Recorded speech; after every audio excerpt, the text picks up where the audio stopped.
Hi, this is Deb Prechek from Pain Free Posture, Minnesota. What we're going to do today is take a look at some chest exercises that you can do on a foam roller, and they really help to open up your thoracic cage and improve shoulder mobility, and at the same time helps to really balance out your body. So the first step that you need to do is get your foam roller in the nice long position. I suggest a very soft foam roller. I find that you get sort of a better result than the really hard ones, but a hard one will work as well. And this is a 36-inch in length foam roller.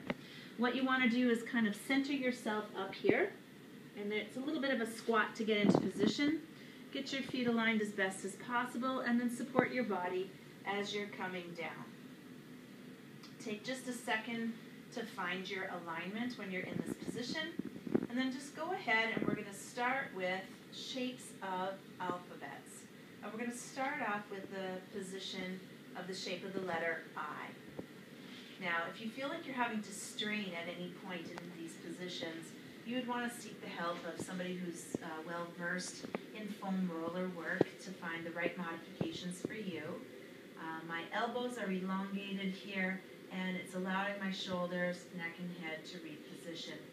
You could hold this for 2 to 3 minutes. The next progression I recommend is moving out to the shape of the letter T.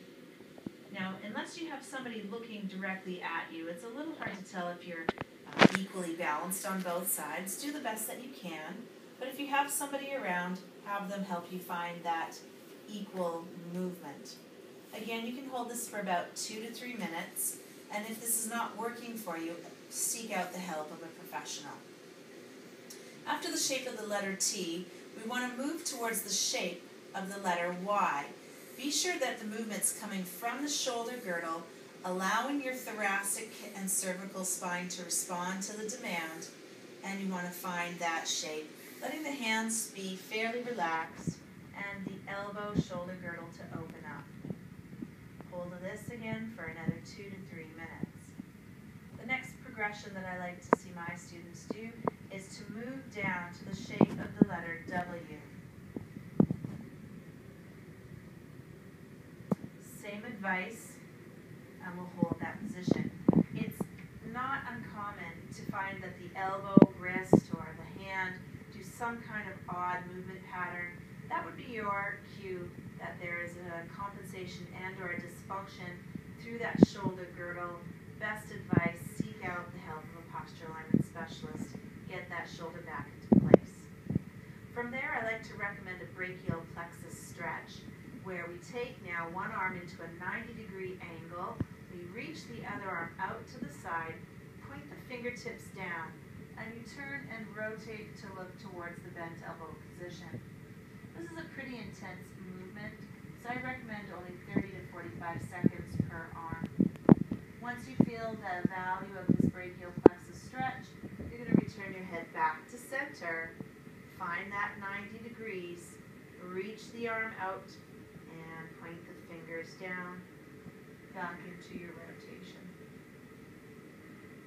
Once you've done that for 30 to 45 seconds, return the head back to center, sweep the arms down by the sides, and repeat the shape of the letter I one more time.